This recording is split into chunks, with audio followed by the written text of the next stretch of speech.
আবাস যোজনার প্রথম কিস্তির টাকা অ্যাকাউন্টে না ঢোকায় বিডিওর কাছে দ্বারস্থ হলেন একই গ্রামের ৩ জন প্রাপক। বাংলার আবাস যোজনার প্রাপকের তালিকায় নাম থাকার পরেও প্রথম কিস্তির টাকা পেলেন না পুরুলিয়ার বলরামপুর ব্লকের ডাভা গ্রামের বাসিন্দা ধনঞ্জয় লোহার, রাজকুমার এবং বাদল কুমার। অবশেষে মঙ্গলবার দুপুর 1টা নাগাদ বলরামপুর ব্লক সমষ্টি উন্নয়ন আধিকারিকের নিকট লিখিত অভিযোগ জানালেন গেরুয়া গ্রাম পঞ্চায়েতের অন্তর্গত ডাভা গ্রামের এই ৩ জন উপভোক্তা। অভিযোগ, বাংলার আবাস যোজনার তালিকায় তাদের নাম থাকা সত্ত্বেও বারংবার প্রশাসনের দরবারে হয়রানির শিকার হতে হচ্ছে। বলরামপুর ব্লক থেকে একাধিকবার ফোন মারফত তাদেরকে ডাকাও হয়েছিল, তবে ব্লকে এলে তাদের জানানো হচ্ছে টাকা ঢোকেনি, আধার লিঙ্ক করতে হবে। এই নিয়ে প্রাপকেরা মনে করছেন তাদের টাকা অন্য কোনো অ্যাকাউন্টে ঢুকছে কিংবা ব্লকেরই অন্দরে কোনো দুর্নীতি হচ্ছে, যার আভাস পাওয়া যাচ্ছে না। পাশাপাশি এই বিষয়ে ব্লক প্রশাসনকে কটাক্ষ করতে ছাড়েননি বিরোধী শিবিরও। কি বলছেন বিরোধীরা, শুনুন। যদিও বলরামপুর ব্লক সমষ্টি উন্নয়ন আধিকারিক সৌগত চৌধুরী জানান, উপভোক্তাদের পাকা বাড়ি থাকা সত্ত্বেও তালিকায় নাম রয়েছে, হয়তো ভুলবশত তাদের ফোন করে ডাকা হয়েছে। আমার বাড়ির টাকা ঢুকেছে বলে আমাদেরকে ব্লক স্টাফ ফোন করে, তখন আমি ব্লকে আসি। আসার পরে আমার খাতা চেক করে, অ্যাকাউন্ট, আধার কার্ড সব চেক করে, তখন বলে তোমার টাকা চলে গেছে, বাড়ির টাকা তোমাদের অ্যাকাউন্টে চলে গেছে। কতদিন আগে? এই 5 তারিখে। 5 তারিখে মানে কি, ফেব্রুয়ারি না জানুয়ারি? এই বৃহস্পতিবারে। আচ্ছা, এখন কি টাকা ঢুকেছে কি? তারপরের দিন আসতে বলে, কিন্তু তখন বলে না, তোমাদের টাকা ব্যাপারে ডাকি নাই। আর কিন্তু প্রথম দিন ওইটাই বলে যে তোমাদের টাকা ঢুকে গেছে, যতদূর পারবে করবে চাও। যখন আপনারা এখানে এসে বললেন, কি বললো? তখন বলছে আমার থেকে উপরে যেতে পারেন।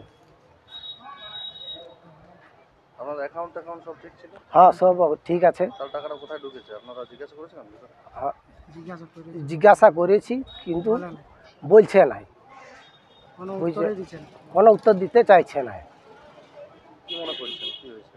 আমার টাকা হয়তো কাকু অন্য অ্যাকাউন্টে পাঠাই নিয়েছে, আমার অ্যাকাউন্টে পাঠাই নাই। আজকে একটা লিখিত অভিযোগ দিলেন? হ্যাঁ, আজকে একটা লিখিত অভিযোগ দেওয়া হলো বিডিও সাহেবকে। কি বাড়ির টাকা ছিল? কিছু বাড়িটা কি বাড়ি, কি বাড়ির টাকা বলছে? ঘরের ইন্দিরাবাসের, যেটা বাংলার বাড়ি। বাংলার বাড়ি। ভিডিওকে একটা লিখিত দিলেন নাকি? হ্যাঁ, বিডিও সাহেব বললেন এইরকম বলছে, তোমাদের সমস্যাটা হয়েছে, তাহলে কিন্তু তোমাদের টাকা ঢুকে নাই। আর ব্লক স্টাফ আমরা যখন চেক করাই, তখন ব্লক স্টাফ বলে টাকা ঢুকে গেছে। এই বলে আমরা ব্লকে আসি। কি চাইছেন এখন? এখন আমাদের বাড়ি চাই। আমার নাম বাদল কুমার, ডাভা। বিষয়টা হচ্ছে ডাভার যে 3 জন হোল্ডার আছে, পিএমআই হোল্ডার, ধনঞ্জয় লোহার, রাজকুমার আর বাদল কুমার, ইনাদেরকে অফিস থেকে একবার নাই বারবার ফোন করেছে। ফোন করে এই কাগজপত্র আনতে বলে সেকেন্ড কিস্তির টাকার জন্য, ইউডিআই করব, মানে হাতের ছাপ নিব, আধার কার্ড অ্যাকাউন্ট নিয়ে আসার জন্য, সেকেন্ড কিস্তির টাকার জন্য। ইনাদের কথা যে আসি যখন চেক করে, যে বলছে ফার্স্ট কিস্তির টাকা ঢুকে যাব প্রথম কিস্তির, কিন্তু ইনাদের অ্যাকাউন্টে প্রথম কিস্তির টাকাই ঢুকে নাই। এর আগে ব্যাংকের অ্যাকাউন্টে চেয়েছিল স্টেটমেন্ট, এরা 3 জনেই ব্যাংকের স্টেটমেন্ট নিয়ে এসেছিল ব্লককে, এদের অ্যাকাউন্টে প্রথম কিস্তির টাকাই ঢুকে নাই। আর ইনারাকে ফার্স্ট কিস্তির সেকেন্ড কিস্তির টাকা দেওয়ার জন্য ডাকে। এরপর আপনারা ভাবুন, এটা দুর্নীতি জানে শুনে এদের অ্যাকাউন্টে টাকা দেয় নেই, প্রথম কিস্তির টাকা দেয় নাই, প্রথম কিস্তির টাকা এরা দুর্নীতি করেছে ব্লক থেকে। এই রাজকুমার ফেরিওয়ালা বটে, মাটির ঘর আছে।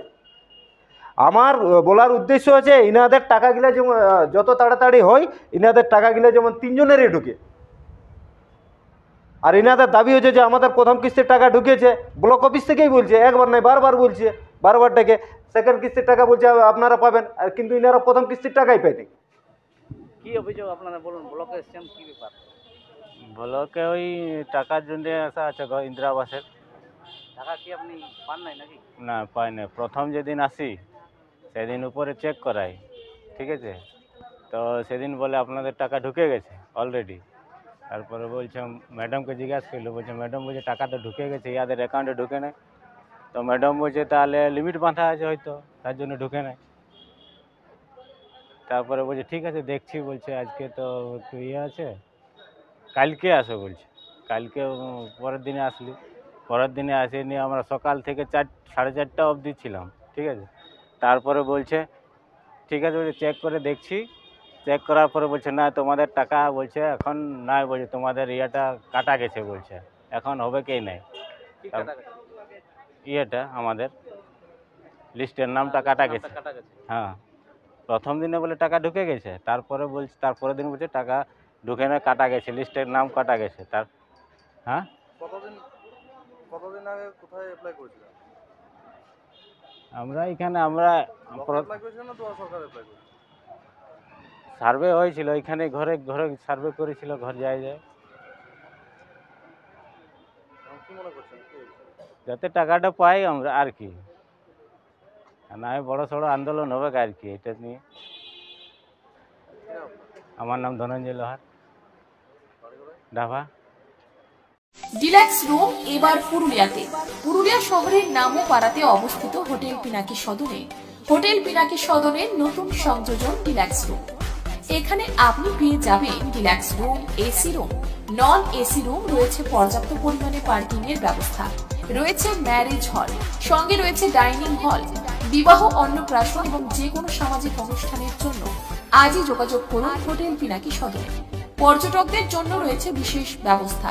পুরুলিয়া রেল স্টেশন এবং পুরুলিয়া বাস স্ট্যান্ড থেকে নিজের গাড়িতে করে নিয়ে আসা এবং পুনরায় পৌঁছে দেওয়া। সঙ্গে রয়েছে পুরুলিয়ার পর্যটন কেন্দ্রগুলি ঘোরানোর ব্যবস্থা। হোটেল পিনাকি সদর, নামোপাড়া, পুরুলিয়া।